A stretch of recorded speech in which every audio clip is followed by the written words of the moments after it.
ఆంధ్రప్రదేశ్లో అమోఘ విజయం సాధించిన తెలుగుదేశం పార్టీ ఇప్పుడు తెలంగాణలో బలోపేతం వైపు పూర్వ వైభవం సాధించడం పైన దృష్టి సారించింది. రాష్ట్ర విభజన తర్వాత తెలంగాణ రాష్ట్రంలో తెలుగుదేశం నేతలు చాలా వరకు తమ దారి తాము చూసుకున్నారు. పార్టీని వీడిపోయారు. అయితే పార్టీ క్యాడర్ మాత్రం చెక్కు చెదరకుండా అలాగే ఉంది. అందుకే తెలంగాణలో ఎప్పుడు ఎన్నికలు వచ్చినా పార్టీలన్నీ తెలుగుదేశం వైపే చూస్తాయి. ఆ పార్టీ క్యాడర్ ఎటువైపు మొగ్గు చూపితే అటే విజయం వరిస్తుందన్న నమ్మకం పార్టీల్లో బలంగా ఉంది. అయితే ఈ సమయంలో తెలంగాణలో పార్టీ బలోపేతంపై టీడీపీ దృష్టి సారించింది. ఎవరు అవునన్నా కాదన్నా తెలంగాణలో తెలుగుదేశం పార్టీ చాలా బలంగా ఉంది. తెలంగాణలో తెలుగుదేశం పార్టీకి నేతలు లేరు, కానీ కార్యకర్తలు మాత్రం పార్టీ పట్ల విశ్వాసంతో అంకిత భావంతో పనిచేయడానికి ఎల్లవేళలా సిద్ధంగా ఉంటారు కూడా. ఇది గత 10 ఏళ్ల కాలంలో పలు సందర్భాల్లో సందేహాలకు అతీతంగా రుజువైంది.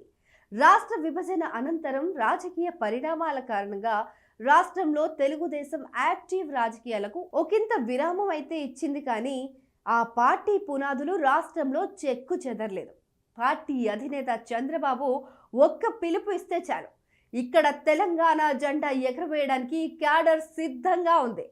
గత ఏడాది డిసెంబర్లో జరిగిన తెలంగాణ అసెంబ్లీ ఎన్నికల్లో అన్ని పార్టీలు తెలుగుదేశం జెండా పట్టిన సంగతి తెలిసిందే. ఇప్పుడు రాష్ట్రంలో పార్టీపై దృష్టి సారించిన చంద్రబాబు ఏపీ ముఖ్యమంత్రిగా తాను ఎంత బిజీగా ఉన్నా తెలంగాణలో పార్టీ కోసం సమయం కేటాయిస్తానని విస్ఫుటంగా చెప్పారు. అంతేకాదు, తెలంగాణలో స్థానిక ఎన్నికల్లో పార్టీ పోటీలో ఉంటుందని కూడా ప్రకటించారు.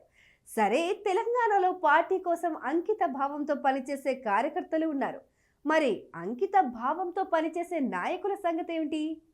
రాష్ట్రంలో పార్టీని ముందుండి నడిపించే అధ్యక్షుడు ఎవరు అంటే మాత్రం సమాధానం దొరకని పరిస్థితి ఉంది. అందుకే చంద్రబాబు ముందుగా పార్టీ అధ్యక్షుని ఎంపికపై దృష్టి పెట్టారు. పెద్దగా క్రియాశీలంగా లేని పలువురైతే తామంటే తాము అంటూ ముందుకొస్తున్నారు. కనీసం ఏడాదికోసారి ఎన్టీఆర్ భవన్లో కాలు పెట్టని నేతలు సైతం తాము తెలంగాణలో తెలుగుదేశం పార్టీకి పెద్ద దిక్కుగా ఉన్నామని, అందుకే పార్టీ రాష్ట్ర అధ్యక్ష పదవి తమకే దక్కాలంటూ సన్నాయి నొక్కులు మొదలెట్టారు. ఇలా పార్టీలో పెద్ద పదవి కోసం అరులు చేస్తున్న వారిలో కార్యకర్తల్లో పలుకుబడి ఉన్న వారెవరు అంటే కాగడ పెట్టి వెతకాల్సిన పరిస్థితి వచ్చింది. తెలంగాణలో తెలుగుదేశం పార్టీ అధ్యక్ష పదవి ఈ రాష్ట్రంలో గతేడాది జరిగిన అసెంబ్లీ ఎన్నికలకు ముందే ఖాళీ అయింది. అప్పటి పార్టీ రాష్ట్ర అధ్యక్షుడు కాసాని జ్ఞానేశ్వర్ పార్టీకి రాజీనామా చేసి బీఆర్ఎస్ తీర్థం పుచ్చుకున్న తర్వాత తెలుగుదేశం తెలంగాణ అధ్యక్ష పదవి ఖాళీగానే ఉంది. తెలంగాణలో ఎన్నికల బరిలో తెలుగుదేశం దిగకపోవడంతో పార్టీ అధ్యక్ష పదవి భర్తీ కోసం తొందరపడాల్సిన అవసరం పార్టీ హైకమాండ్కు లేకుండా పోయింది.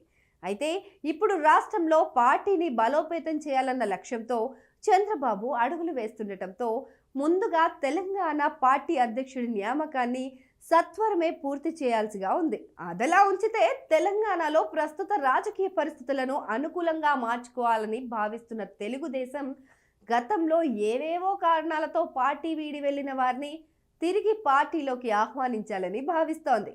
ఇప్పటికే ఆ దిశగా కొన్ని అడుగులు కూడా పడ్డట్లు చెప్తున్నారు. ఏపీలో తెలుగుదేశం కూటమి ఘన విజయంతో తెలంగాణలో పార్టీకి పునర్వైభవం తీసుకురావాలన్న లక్ష్యంతో చంద్రబాబు ఉన్నారు. తెలంగాణలో పార్టీ కోసం సమయం కేటాయించి రాష్ట్రంలో తెలుగుదేశానికి పూర్వ వైభవం తీసుకొస్తానని చంద్రబాబు స్వయంగా ప్రకటించడంతో పార్టీ క్యాడర్లో జోష్ మరింత పెరిగింది. అంతేకాదు, రాష్ట్ర విభజన తర్వాత రాష్ట్రంలో పార్టీని వీడి ఇతర పార్టీల్లో ఇమడలేక ఉక్కపోతతో కొనసాగుతున్న నేతల చూపు ఇప్పుడు ఇటువైపు మళ్ళింది. ఇప్పటికే ఇటువంటి పలువురు నేతలు తెలుగుదేశం అధిష్టానంతో టచ్లోకి వచ్చినట్లు పార్టీ వర్గాలు చెప్తున్నాయి.